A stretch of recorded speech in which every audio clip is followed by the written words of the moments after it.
Walking that way. Oh.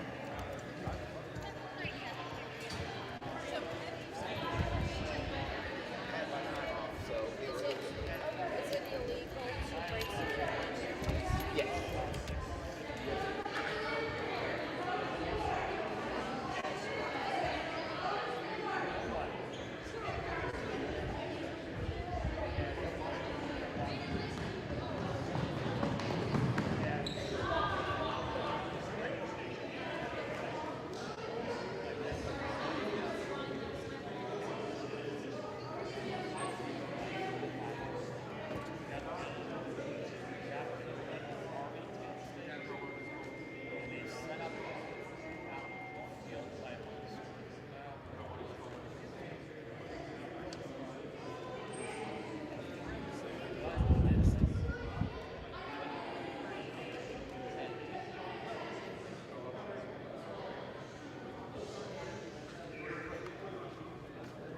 Hey there, I'm NJ4Z, Section Manager for ARRL in South Carolina.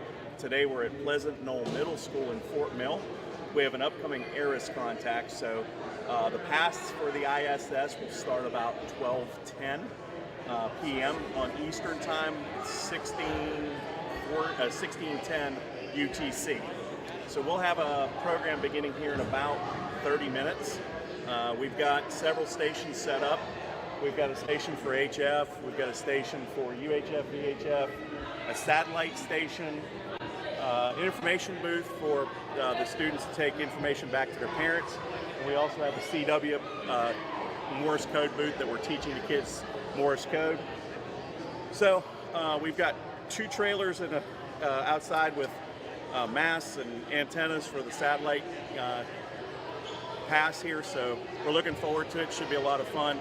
So thank you for joining us. Again, I'm John Jenner, NJ4Z, part of the York County Amateur Radio Society, and also the ARRL Section Manager, South Carolina. So enjoy the show.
go emergency.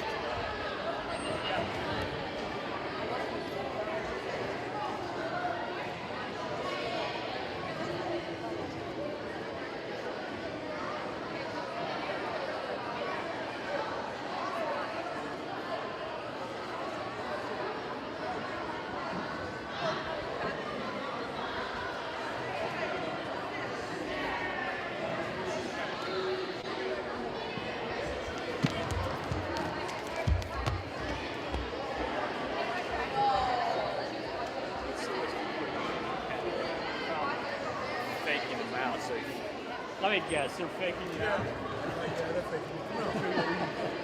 what do you got? Well, you had you told me that.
I'm going to move this.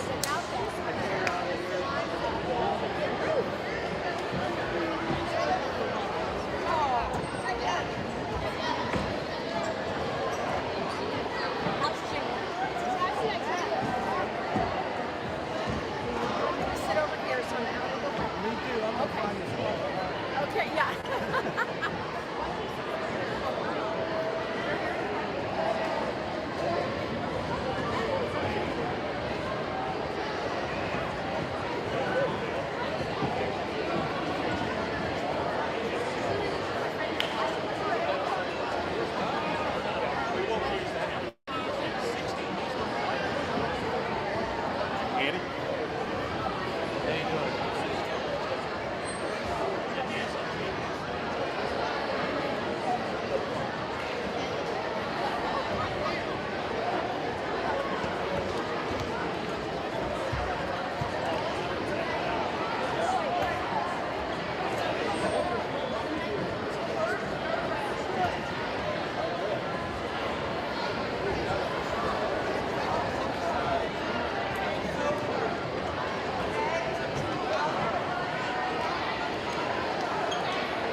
So mine, yeah, my press release work.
attention in 3, 2, and 1. Thank you, Nighthawks. Good morning, Nighthawk students, staff, and community.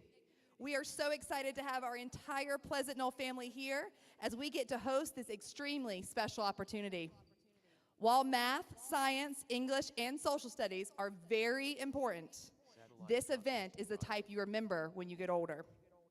After much preparation, today we will make contact with astronauts on the International Space Station.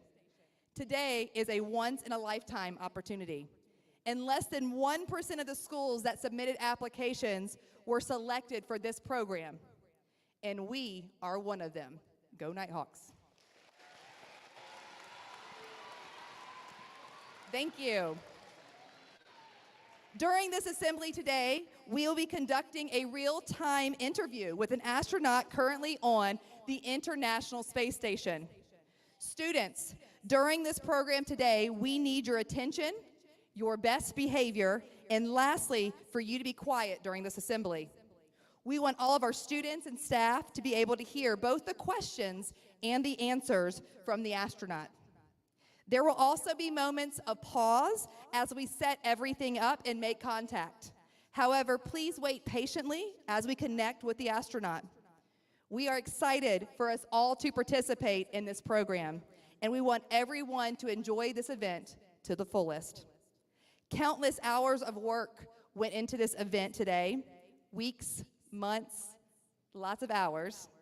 I would like to say a big thank you to Ms. Kilowitz and her club for the hard work in making today happen. Thank you, Ms. Kilowitz.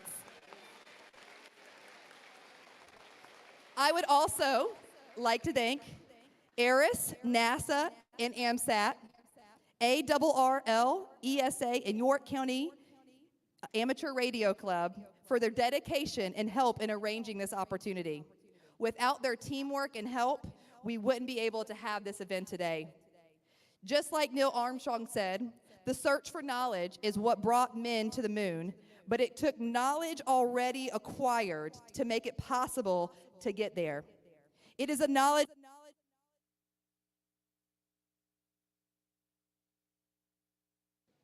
It is the knowledge you are learning in middle school today that will set you up in your future, Nighthawks, and maybe one day, you too will become an astronaut.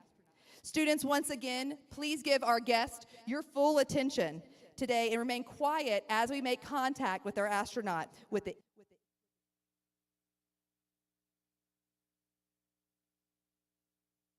in the International Space Station. And please be patient, we're gonna check that as we change the batteries in our microphone. Hey guys.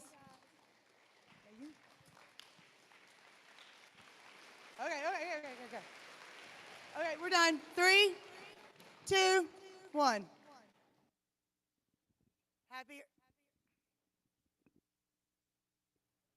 Let's try again. Here we go. Happy Earth Day. What a huge deal this is happening on Earth Day. So I'm Miss Kilowitz, if you don't know, and I teach 8th grade science here at PK. Last year, I attended an ARIS conference in Georgia. ARIS stands for Amateur Radio on the International Space Station. At that conference, I learned all about amateur radio and their partnership with NASA to provide the opportunity for students to interview an astronaut on the space station. I knew right away that I wanted to bring that opportunity to you guys. So, when I got back from the conference, I wrote our school's proposal. Then I just crossed my fingers and hoped. A few months later, I found out that our school was chosen. Like Ms. Husted said, less than 1% of schools that apply are chosen. So y'all, today is a big day. Once we were selected, I decided to create an AR at PK Club, Amateur Radio at Pleasant Knoll. These students applied, were interviewed at the end of the school year. They had to give me teacher recommendation forms. I looked at their grades, and then they were chosen for this club. We started the year talking about the difference between analog and digital radio technologies. We also researched different types of antenna used in amateur radio. This antenna here, which some of you have seen, is an Aero dual band Yagi using an Arduino board to track the space station in real time. So make sure you keep an eye on that thing once we make contact, because it's going to be tracking the space station. Then, our club moved our efforts to space. We started by researching different experiments being conducted on board the International Space Station. We decided to give hydroponics in the classroom a try. We grew a variety of herbs, mint, parsley, dill, chives, in only water, and it worked. They all grew, and they all survived. A few months ago, we started compiling a list of potential questions to ask our astronaut. We narrowed down the list to what they will be asking today. You're going to get to listen to us talk to Matthew Dominic, NASA's SpaceX Crew 8 commander. It launched on March 3rd and docked on the International Space Station on March 5th of this year. So he has been living on the space station 48 days so far. They're not scheduled to return to Earth until September, so he'll be there for 6 months. The International Space Station was first launched in 1998, which was the year I graduated high school. Since then, over 260 people, representing 20 countries and 5 international partners, have visited the space station. Did you know the ISS, not Mr. Hilton's ISS, the International Space Station, travels 17,500 kilometers per hour, which is 11,000 miles per hour. Hard to fathom that fast, right? And it orbits 250 miles above Earth. It circles every 93 minutes, so it completes 15 and a half orbits every day.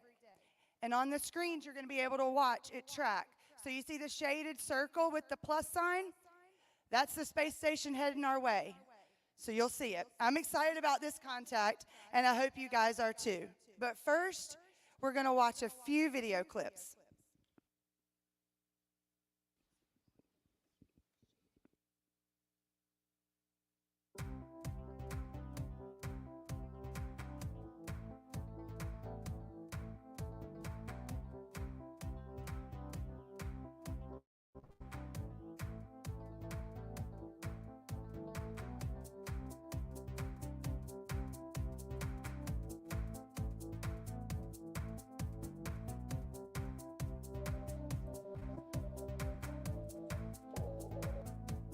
Parks on the air calling CQ 20 meters.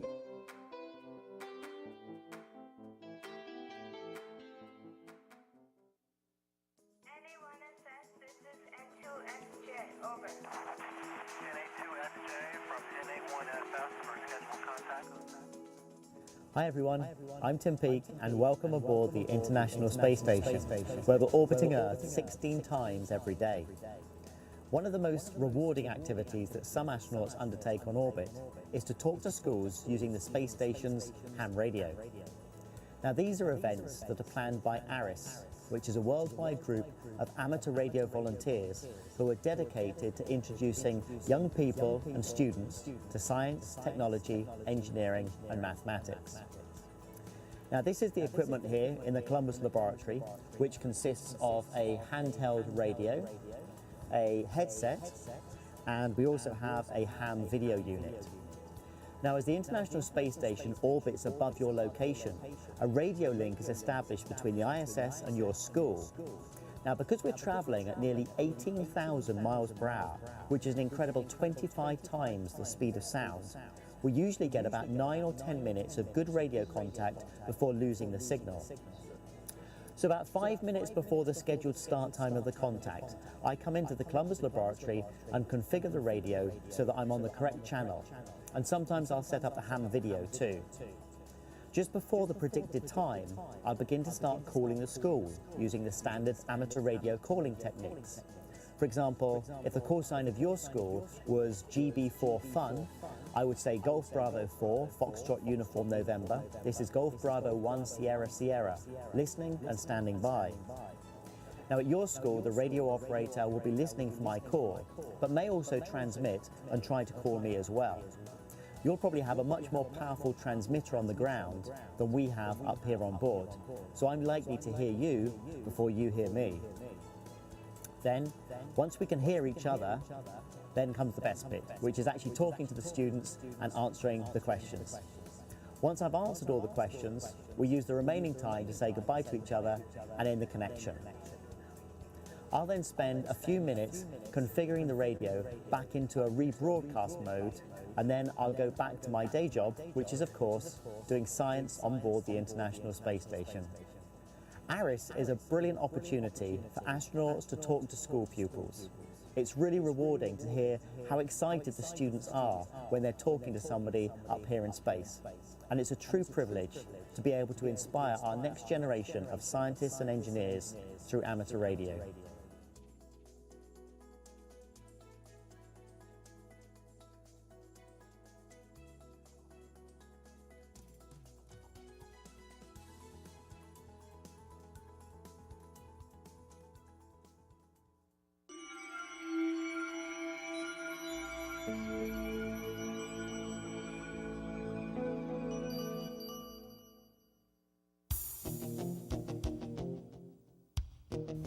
Hi, my name is Ruth. And my name is Chris. You must be pretty excited to talk directly with astronauts on the International Space Station today. While we're waiting for the space station to come over your portion of the sky, let's talk a little bit about how it's going to happen. Of course, Mission Control is in contact with astronauts all the time, using a big radio with lots of fancy equipment. However, we're going to be using something very different today. We are going to use ham or amateur radio to talk directly to the International Space Station. When most people hear the word radio, they think of a music radio station. But it's so much more than that. Radio actually refers to the unseen energy that transmits all sorts of signals using electromagnetic waves. At first, people learned how to send signals like Morse code. And then they discovered that you can send so much more, like data, computer signals, and even TV. Maybe you don't realize it, but you use radio every day. Maybe you watched the TV this morning, or you texted your friends, or maybe even you checked social media like Twitter or Instagram. Let's travel back to space for a minute. Since the beginning of the space age, humans have sent many spacecraft out into the universe. These range from the Hubble Space Telescope, orbiting the Earth daily, and the Curiosity rover exploring Mars. We've even sent a long-distance messenger, the Voyager 1, who has traveled outside of our solar system. Whether it's capturing a great picture of a far-off galaxy or conducting experiments on the space station, radio has to do with all of these. And today, you're going to be radio. Now you might be wondering, what exactly is ham radio? Amateur or ham radio is a service and a hobby where operators can talk to people around their neighborhoods, their cities, their country, and even around the world. Amateur radio operators require a radio license from the government. They're not that hard to get. I have one. My call sign is KM4LAO. And mine is KD8YBJ. Our call signs are a way of identifying who we are to other operators. This lets everyone know that we have the proper license to using the radio. As amateur radio operators, or hams as we are often called, we can talk with others about basically whatever we want, often science or some new radio gadget that we are interested in. Let's focus back to the space station and your contact today. Many of the astronauts and cosmonauts aboard the space station are licensed ham radio operators. That's why your operators today can contact them. The people here, as well as the astronauts, are licensed to talk to each other, and you are allowed to talk over to their radio. For our conversation today, we'll need an amateur radio station on the ground, either in this location or somewhere else around the world. We'll also need a radio in the space station. Anyone SS, anyone SS. You can hear the calls coming. This is November Alpha 1 Sierra Sierra, the International Space Station, over. On the space station, the radio transceiver is connected to an amateur radio antenna mounted on the outside. One of these antennas will be used today during our contact. For our side of the contact, we need a good-sized antenna, a signal amplifier, something to make our signal stronger, and a rotator for turning our antenna. We have to keep our antenna pointed right at the International Space Station. And remember, it's moving across the sky and fast. To aim the antenna properly, we need to track the path of the space station exactly. NASA uses complex systems to track the path of the space station and other orbiting objects. The satellite tracking program we are using works out a complicated set of mathematics to provide the orbital location of the space station, moment by moment as it moves through space. This information is sent into the computer that controls the antenna rotator, which moves the antenna to follow the space station. Maybe some of you have seen or worked with robotics. That's pretty cool stuff. And just like you can program a robot where to go, what to do, and how to get there, you can also program a computer to tell an antenna how to track the space station across the sky. You know, it took a lot of planning to get this contact. Several weeks ago, the ISS operations team had to figure out when the space station's orbit would pass over this location. Then, they had to talk with the planners at NASA's Johnson Space Center.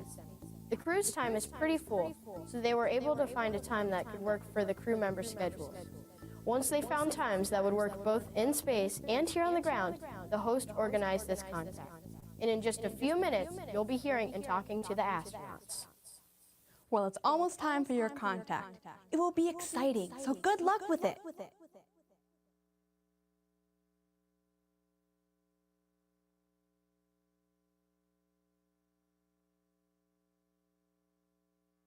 I am most excited for the future of spaceflight, for an inflection point that I feel is coming. If you look at the history of civilization and various inflection points, things just kind of take off.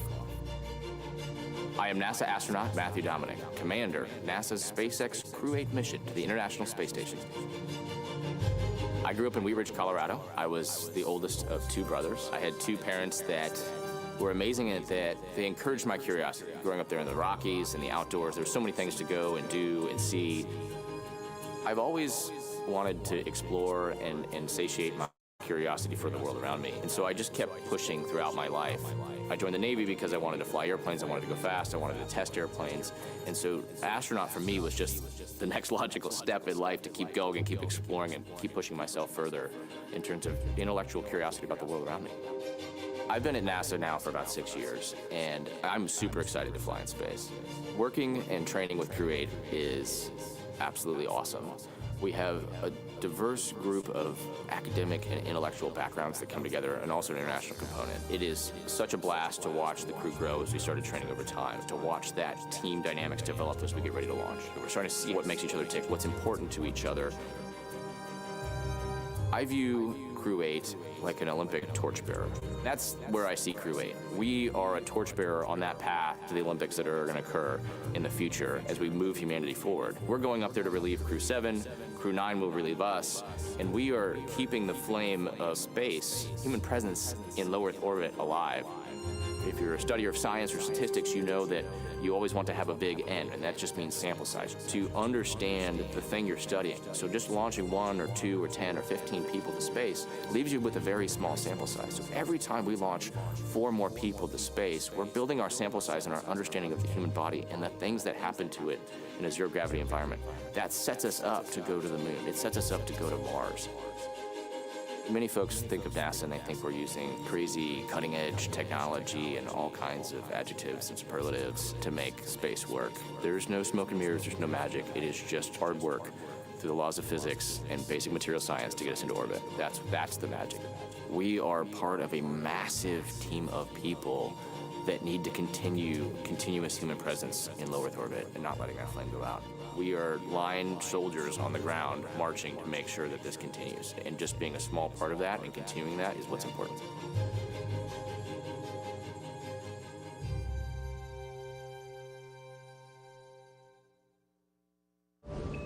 Subscribe for more space.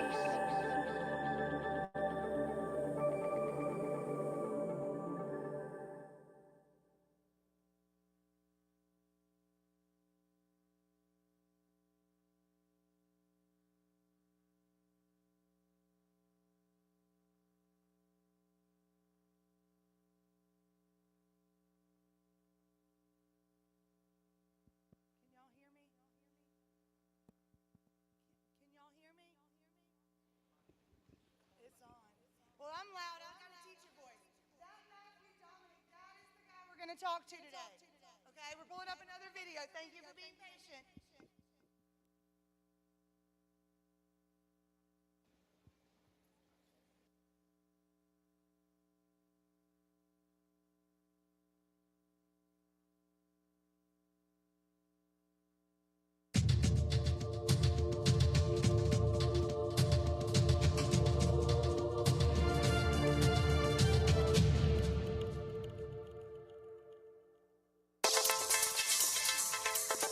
live in an age of amazing technology. But for some people, just being a consumer of off-the-shelf gadgets isn't enough. If you're bored with this and looking for something more exciting, why not take a trip around the world at the speed of light? Delta Kilo 8 Lima Golf, this is Mike X-Ray 0 Sierra Sierra Whiskey. Okay, thank you Frank for coming back to my queue as I call. My name is Adam, as in Alpha Delta Alpha Mike, Alpha Delta Alpha Mike, Adam is my name. We all love to communicate. Amateur radio takes you beyond being a mere gadget user. It challenges you by putting you in charge of the technology. The bit that always interested me in the amateur radio was always the construction. One of the big things I've been interested in constructing is using the Raspberry Pi in amateur radio, because as a small single board computer it has a lot of potential, a lot of opportunities. So we're building a radio receiver. Okay. And so I'm just on the part which is the demodulator. This is a hobby with hundreds of different ways to have techie fun. Using this simple ham radio transceiver and a good antenna, you can talk to other amateurs around the world, and you can do it from almost anywhere. I'm at a portable station. The radio signals you transmit travel around the world at the speed of light. No internet connection or mobile phone signals are needed. Just your own skills as a radio ham. I'm 11 years old and I'm about to do the foundation license here in England, over. I got into amateur radio really to get a greater understanding of technology. I spend so much time on my phone, on laptops, and really have no idea how any of it works. It was a really welcoming experience for me, a really great community, and really easy to actually do. In disaster situations, when normal communications are out of action, amateur radio still gets the message through, which is why many hams belong to organisations that train their members to provide emergency radio links when needed. I like the practicality of being able to send a message and know how to get something out to someone under your own steam, so kind of making it yourself. And I'm very interested in being able to do the electronics, being able to build things, being able to be self-reliant in communication. I think that's really interesting.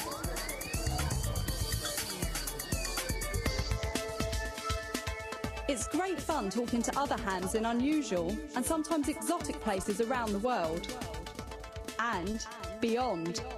The International Space Station carries ham radio gear on board, and there's always among the crew to use it, such as Commander Doug Wheelock. I've really enjoyed using the ham radio and talking to ham radio operators all over the world. Radio amateurs around the world also build and launch their own satellites, and hams anywhere can use them for space communication experiments, and of course to chat to each other.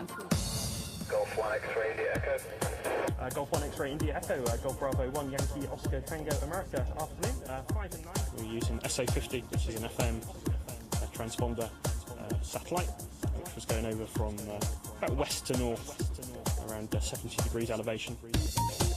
When computers and radios come together, there's a whole bunch of new opportunities for hams to connect by radio, sending text, transmitting pictures or real-time video, even displaying data from an amateur radio satellite orbiting the Earth. Mike 6 November Yankee Kilo. CQ, GB1 Utah. I got started in amateur radio because I'm a Girl Guide leader and I wanted to take up a hobby that I could do with my brownies. The interesting aspect of amateur radio is that you do learn how it works, and you get to communicate with loads of different people, find out about different areas of the world. You learn a bit more about the science and how it works, and you have a much more profound understanding of a technology that is going on all around you. In amateur radio, sport and radio fit together well too. I'll take another bearing in a minute because I don't trust that. These guys are trying to locate hidden radio transmitters, racing against each other and the clock. Amateur radio is a fantastic hobby for anybody who loves technology. I've only really been involved in the hobby for a really short amount of time, and I've been speaking to people all across the world. It's a really, really inviting community. One minute you're speaking to somebody about amateur radio and it leads on to so many other discussions about other different technologies you may not have even thought of. So if you do get a chance, come and join us.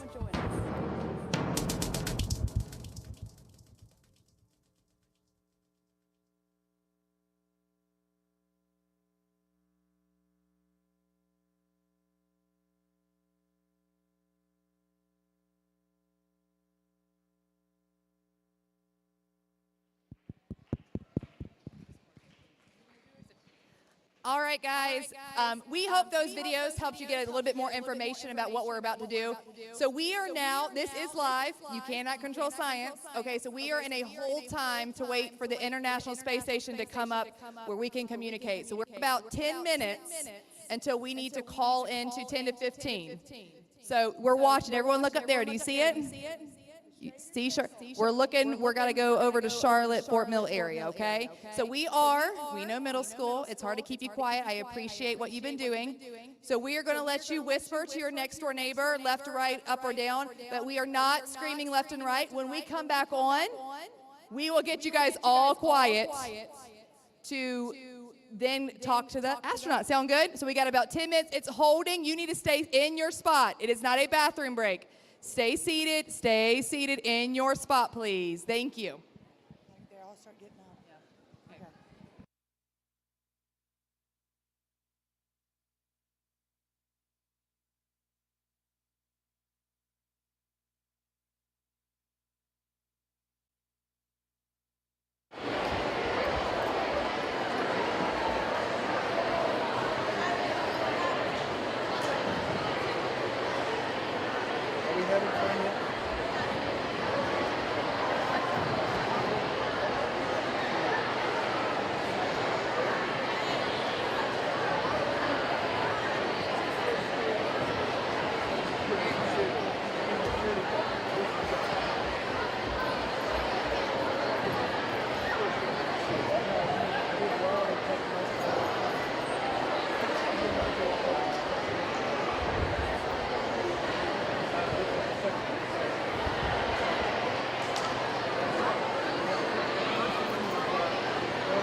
Wait.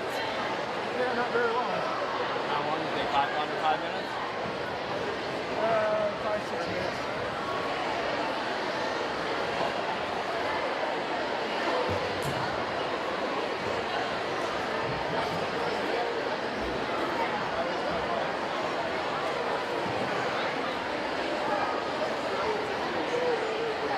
I'm good.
far, so good.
Okay, guys.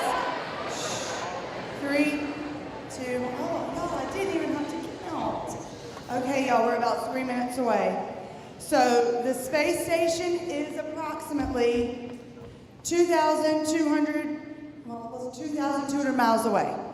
It is 251.5 miles overhead high. We're tracking, so we're going to be quiet for the next like 2.5 minutes till the space station gets overhead. I'll keep giving you updates.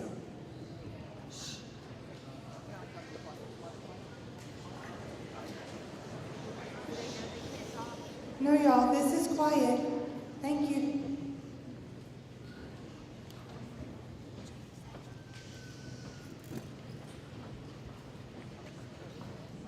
Okay, so we're watching the shaded circle. That's the range. The plus is the space station. We're watching it get closer.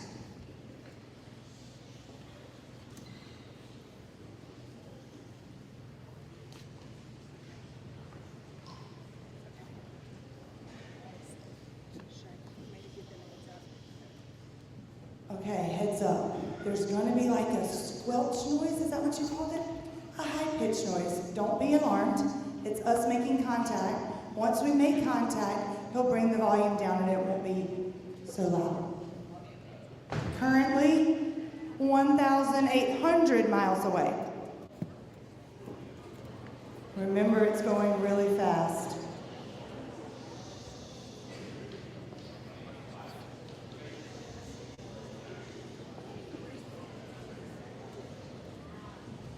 It's going 4.3 miles a second.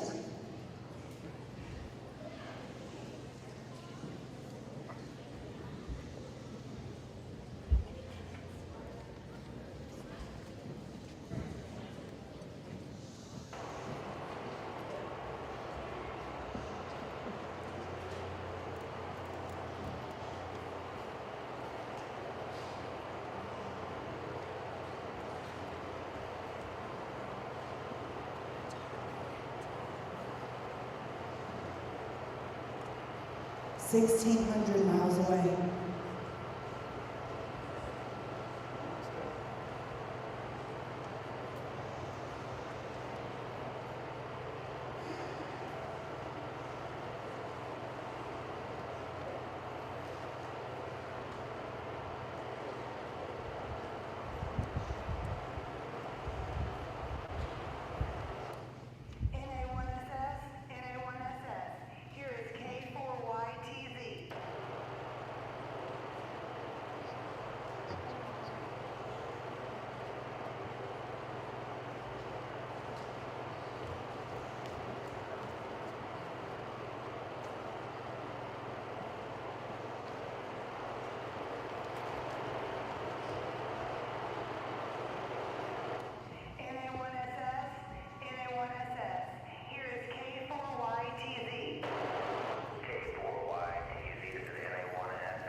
What is the most interesting thing you've seen up there?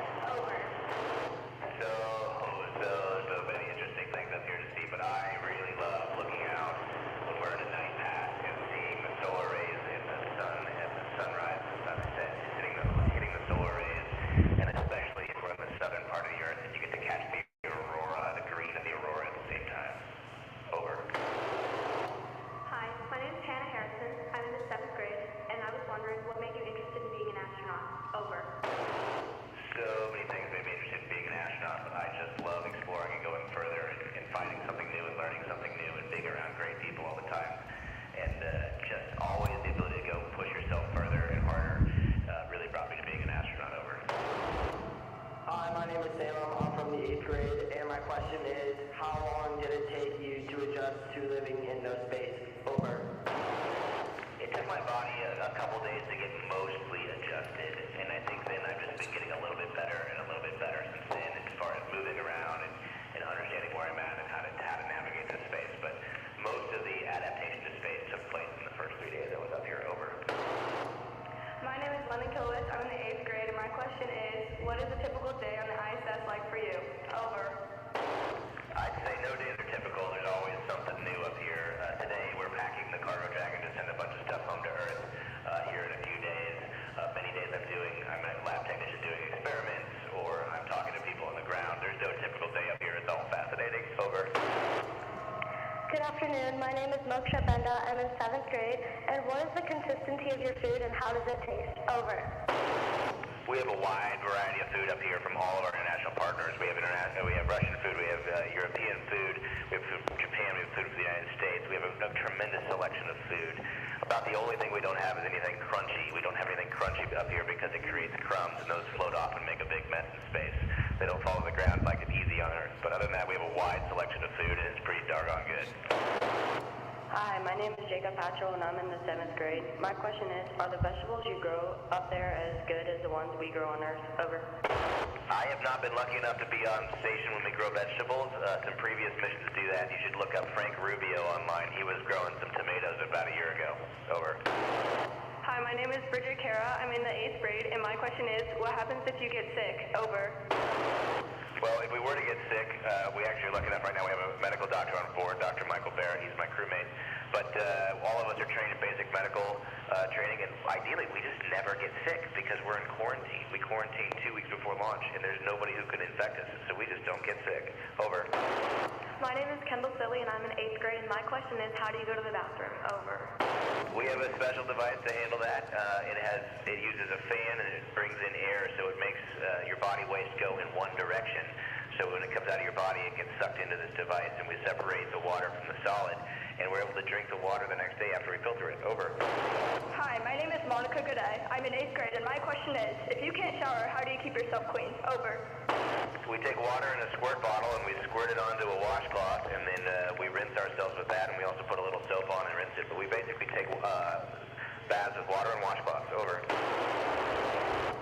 Hi, my name is Debajruta Chatterjee. I'm in 8th grade, and my question is, what is the most unexpected thing you have learned during your time in space? Over. Oh man, that's a tough question. There's so many unexpected things, but man, that's tough to break it down. Really, it's just, for me, I knew keeping track of things would be in zero G would be hard, but not as hard as I thought. Things are always floating away from you, and they never seem to go where you expect. Over. Hi, my name is Medha Samala, and I'm in 8th grade. The main purpose of the ISS is to conduct scientific research. What are the main science experiments your crew is currently performing aboard the station? Over. We're doing new experiments every single day. I would say that the main experiment is tough because I've got my hands in a glove box where I'm doing experiments all the time. But if you really ask, I think the main experiment is us. We are the experiment. The more people we put in space, the more we learn about the human body in space. So really the main experiment is us, the humans. Over. Hi, my name is Sophie Rossi, and my question is, what advice would you give someone who wants to be where you are? Over. Simple. Go do in life what you love, because you'll end up being really, really good at it, and we need all kinds of people to come up here to help us. We're the space has got it. We have people live, we have people that manage it, we have scientists, engineers, everybody is needed up here. And so just go do what you love, and then you'll always be happy because you'll never feel what you're doing is work. Over. Is artificial intelligence used on the ISS as of today? Over. That's a good question. Artificial intelligence is a giant can of worms to open. Topic first, you got to define exactly what it is. We use all kinds of statistical math to predict things, and especially with the data analysis that goes back to Earth. So I imagine some researchers on the ground are using machine learning and very entry-level artificial intelligence to discern and understand the data of what we gather on the space station. Over. I'm London, and my question is, what games do you play? Over. I like to play practical jokes on my crewmates, especially if a crewmate's floating by and they don't know it. They don't know I'm there because they're just floating by. You can just push them with your finger a little bit and then they just stray off course and careen into the walls. It's a lot of fun. Over. I'm Moksha. What are the long-term effects of being in space? Over. So many long-term effects of being in space on the human body, and we've been working really hard to fix them. One of the long-term effects used to be on our bone density. We used to lose a lot of our bone, but we have a special training device up here now, and we're only on average losing between 1 to 2% of our bone density on a 6-month mission. Over. My question is, what is the first thing you plan to do when you return to Earth? Over. Well, there's a lot of things I want to do when I return to Earth, some of which will be get out of my spacesuit, because I've been wearing that for a few hours. But I'm really looking forward to giving my kids a hug and jumping into our pool. Over. How do you communicate and maintain contact with your loved ones on Earth? Over. I like to say that we are the satellites, so we have satellite communications. In fact, our satellite, which we're on, the space station, communicates with other satellites, which then beam it back to Earth. So we're bouncing signals off satellites to get back to Earth, and we've got pretty good communication, including some pretty good decent internet. Over. Good afternoon. Could you tell us one everyday thing that has become easier to do in space than on Earth? Over. I just really enjoy everyday things not falling. If you ask my wife on Earth, I drop things all the time, and when I let go of things on Earth, they don't fall. So it's really nice. Over. It's Kendall, and my second question is, how do you recycle your water? Over. Oh man, NASA and other engineers from around the world have built a great water processing facility up here. So our urine is processed back into drinkable water. Our sweat and the water from towels in the air goes through the air conditioning system and gets condensed and then filtered, and we drink it again. Over. What is your opinion on space tourism? Over. What is my opinion? I think a rising tide raises all boats. The more people we get into space, and no matter how we do it, is a way to expand humanity into the solar system and move us into being a multiplanetary species. So bring it on. Over. Hi, my name is Medha. How does the perception of time and space change during a prolonged space mission? Over. For us, a sunrise and a sunset, we get a sunrise every 90 minutes and a sunset every 90 minutes. So sometimes it's 1 in the morning and my body's very confused when I'm sitting by the window and I'm looking at a bright sun. So getting your circadian rhythm in track is very difficult for me up here. Over. What is something that surprised you that you didn't expect about living in space? Over.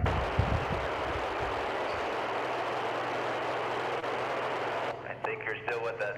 So many things surprise me, but kind of like the question before, it's just so easy to lose things because they just float away. Sometimes you really just want gravity holding something to a surface so you can have the normal force there with the coefficient of friction keeping it where it's at. Over. Again, do you think we will find evidence of life beyond Earth? Over. I do believe we will find evidence of life beyond Earth. I think we'll probably find some small microorganisms. Intelligent life is a much more difficult topic because it's just so much harder to occur. I think their intelligent life likely exists in the universe, but it's just so far away we may never find it. Over. Thank you, Mr. Dominic, for your time today. I know these students are grateful for this opportunity.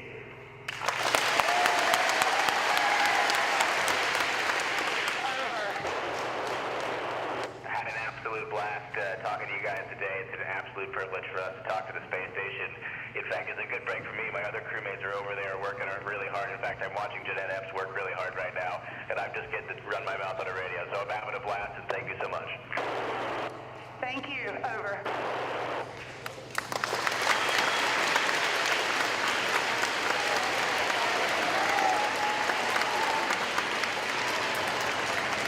That was awesome, Ms. Kilowitz. Thank you guys so much, students, Nighthawks. Thank you for your attention today. That really meant a lot. I don't know if many of you knew this, but this was live streamed.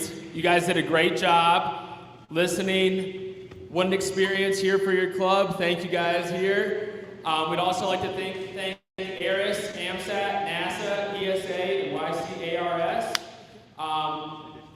You will remember this experience. You may not think it right now, you will. This was awesome. There's people from the community that wanted to come in here and watch with you. Obviously, we have a full house with you guys. It's super important for us to have experiences like this. So, way to be part of the Nighthawk family. We are going to dismiss. Let's give Ms. Kilowitz and all the other organizations around the world one more time.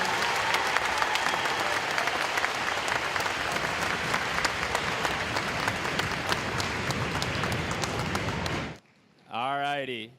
Unfortunately, we do have to end this and resume our normal day. 6th grade, please hold for a second. Let me get this all out before we leave. You guys are going to exit this door with Mr. Carey. 7th grade, you guys are going to hold. We're going to related arts after this. 8th grade, you guys are going to return upstairs, get your lunch materials, and go to lunch. Please dismiss from the front to the back. Go Nighthawks!